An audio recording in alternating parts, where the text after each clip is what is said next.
channel, Ma'am Shelin Angelos Vlog. Today's vlog guys, update ko lang kayo guys sa sa health ko. So, today is Sunday. Close yung store ko. Kahapon din close din yung store ko. And bakit naka-close ng 2 days na? Dahil gusto ko lang magpahinga guys. Gusto ko magpahinga ang katawan ko. Kasi parang nakaka-trigger sa akin yung sobrang init ba. Nahirapan ako. Sobrang init. Pinagpapawisan ako ng husto sa likod ko. So parang nagkaroon tuloy ng parang yung pakiramdam ko mas lalo akong inuubo. Basta gusto ko lang magpahinga para tomorrow sasabak na naman tayo sa at least kahit pa paano nakapagpahinga ako. Wala akong ibang iniisip na yung pag-ganon ako, init, lamig. Kasi mas malamig dito sa loob ng bahay guys kumpara sa tindahan. Grabe guys, hindi ko makaya ang init guys. Parang ako, parang nahirapan akong huminga ba. Hindi ko alam pag sa sobrang init na para akong nasusuffocate sa sobrang init. Kahit ka mag-electric fan talagang ramdam mo yung init, yung singaw niya na hindi ko maintindihan. Okay lang yun guys. Ang importante yung health ko. At least napahinga ako ng 2 araw. So kahapon, dito lang ako sa loob ng bahay. Paminsan-minsan lumalabas ako kasi may dumadating na parcel. Pero it doesn't mean na I'm not okay. Gusto ko lang pahinga kasi pakiramdam ko parang anong tawag doon yung sa Bisaya pa nga, parang galuya. Kasi every time na umuubo ako, sumasakit nga yung likod ko. And I'm praying that okay ako. Pagkatapos ng pag-inom ko ng gamot ay magiging okay ako. So, pakiramdam ko naman ngayon, nakadalawang araw na akong pahinga ngayong maghapon. Nandito lang ako sa bahay guys. Di gaanong mainit. I have may electric pa naman. Mas mainit talaga guys sa labas. Yung pag tayo ko pa lang dyan sa may pintuan guys, naramdam ko na yung singaw ng yero sa may tindahan. Kasi dito sa loob ng bahay, double kasi ito kasi may second floor ito. Kaya hindi ko gaano nararamdaman yung sobrang init. Pero ganun pa man guys, mainit pa rin dito sa loob kasi nga walang bintana, kundi ito lang source of air namin. Itong pintuan lang namin na yan lang, pintuan lang na yan lang po ang source of air namin aside from yung electric fan. Kaya sa gabi nag-aircon ako kami ng anak ko, nag-aircon kami para madali kami makatulog kasi pag walang aircon, ito naman yung maramdaman sa tanghali, hindi ka rin makatulog dito kasi pag nakahiga ka naman ang init nung sopa. So pagdating ng gabi pero yun na nga, nag-aircon kami sa gabi.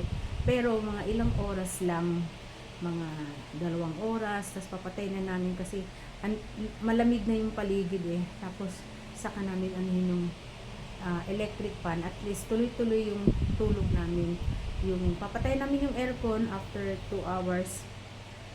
Pero nakatulog na kami noon. So paggising namin, meron akong time, may alarm clock ako na 2 hours pagka-alarm siya, nakatulog na kami guys. Kasi tapos maaga akong natutulog ngayon talaga kasi I'm sick. Pag may ubo ka, you're sick. May ubo ka, kailangan alagaan mo, inom ka ng mga juice, fruit juice, ng mga natural fruit juice, tapos more water, lahat water, and then rest ng maaga.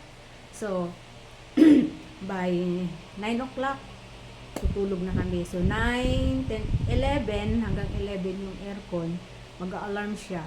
Nakatulog na ako noon guys, between 9, 10, 11. Nakatulog na ako din after nung mag-alarm siya. gigising ako para buksan na yung electric fan, patayin yung aircon. Hindi naman yung pagka naka-aircon naman ako, makapal yung kumot na hindi umaano sa likod ko. Talagang yung balot na balot din naman ako. Hindi ako talaga yung parang ramdam ko yung aircon na pumapasok sa katawan ko. Hindi. Balot na balot naman ako. And then, pag wala ng aircon, di siyempre, natural, may konting lamig galing sa aircon, tapos electric fan. Sandali lang naman yung yung lamig na naiwan ng aircon. Electric fan na. Wala na akong kumot. Kasi mainit pag nakakumot ka. Kasi nga wala ng aircon. Pero, medyo malamig na ang paligid. So, tuloy-tuloy na uli yung tulog ko.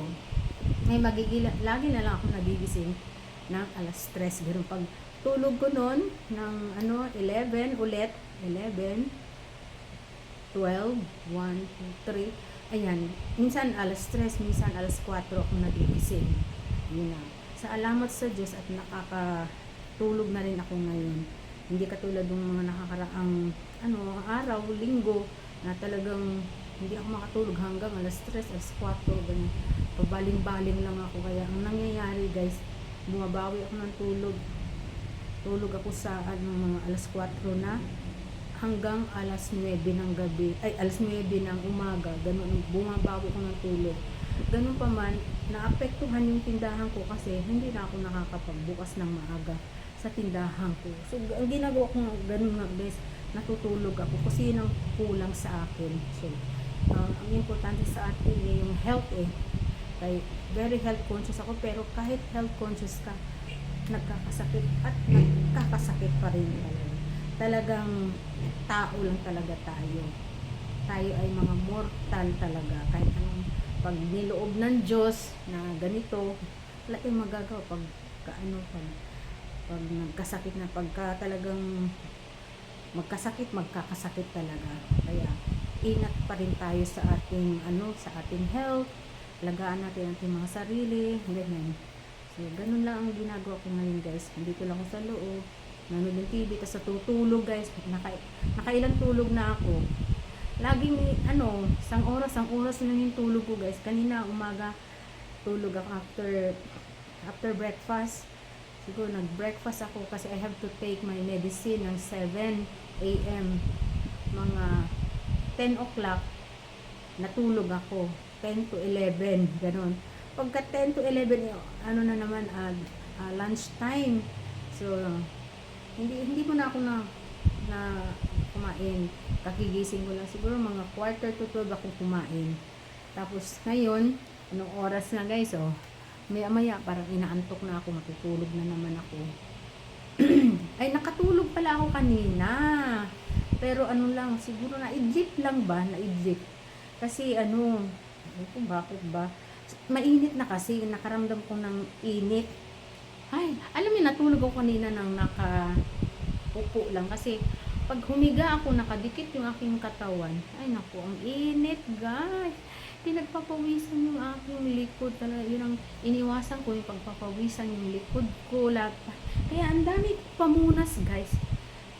Grabe, ang dami kong pamunas na ganito, yan. Nakakailan ako nito.